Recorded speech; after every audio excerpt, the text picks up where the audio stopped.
देव उठानी एकादशी 2023 देवोठनी एकादशी पर बन रहे 3 शुभ योग।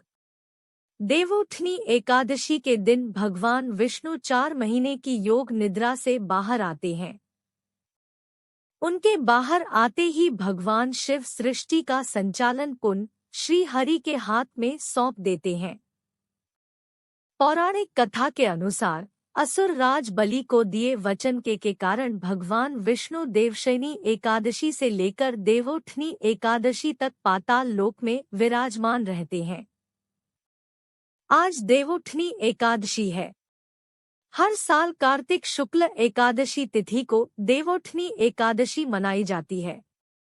इसे हरि प्रबोधिनी एकादशी और देवोत्थान एकादशी के नाम से भी जाना जाता है। ऐसी मान्यताएं हैं कि इस दिन श्री हरि भगवान विष्णु योग निद्रा से बाहर आते हैं। इस एकादशी से चातुर्मास का भी समापन हो जाता है, यानी इस एकादशी से विवाह, सगाई, मुंडन, गृह प्रवेश जैसे शुभ और मांगलिक कार्यों पर लगी पाबंदी हट जाती है। देवोठनी एकादशी के अगले दिन तुलसी शालिग्राम का विवाह होता है। आइए जानते हैं कि इस बार देवोठनी एकादशी किस दिन पड़ रही है। देवोठनी एकादशी का महत्व। हिंदू धर्म की मान्यताओं के अनुसार देवोठनी एकादशी के दिन भगवान विष्णु 4 महीने की योग निद्रा से बाहर आते हैं। उनके बाहर आते ही भगवान शिव सृष्टि का संचालन कुंड श्री हरि के हाथ में सौंप देते हैं। पौराणिक कथा के अनुसार असुर राज बलि को दिए वचन के कारण भगवान विष्णु देवशयनी एकादशी से लेकर देवोठनी एकादशी तक पाताल लोक में विराजमान रहते हैं। देवोठनी एकादशी 2023 पर बनेंगे 3 शुभ योग। इस साल देवोठनी एकादशी पर 3 बड़े ही शुभ संयोग बन रहे हैं। इस बार देवोठनी एकादशी पर रवि योग, सर्वार्थ सिद्धि योग और सिद्धि योग रहेगा। इन शुभ योगों के चलते देवोठनी एकादशी का महत्व और बढ़ गया।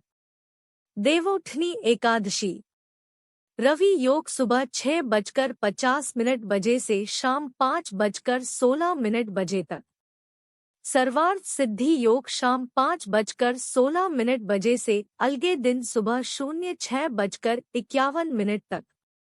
सिद्धि योग सुबह 11:54 से अगले दिन सुबह 09:05 तक। देवोठनी एकादशी की पूजन विधि। देवोठनी एकादशी के दिन ब्रह्मा मुहूर्त में स्नान आदि से निवृत्त होने के बाद घर की अच्छे से सफाई करें और आंगन में भगवान विष्णु के पैरों की आकृति बनाएं।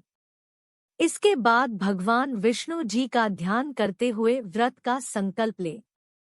श्री हरि विष्णु की प्रतिमा के समक्ष शंख और घंटियां बजाकर उनके जागने का आह्वान करें। इस दिन घर के बाहर और पूजा स्थल पर दिए जलाने चाहिए। भगवान हरि को लड्डू और गन्ना, सिंघाड़ा जैसे मौसमी फल अर्पित करें। एकादशी की रात एक घी का दीपक जलाएं और भगवान विष्णु समेत सभी देव देवताओं का पूजन करें। अगले दिन सुबह भगवान विष्णु और सभी देवी देवताओं की पूजा अर्चना के बाद व्रत का पारण करें।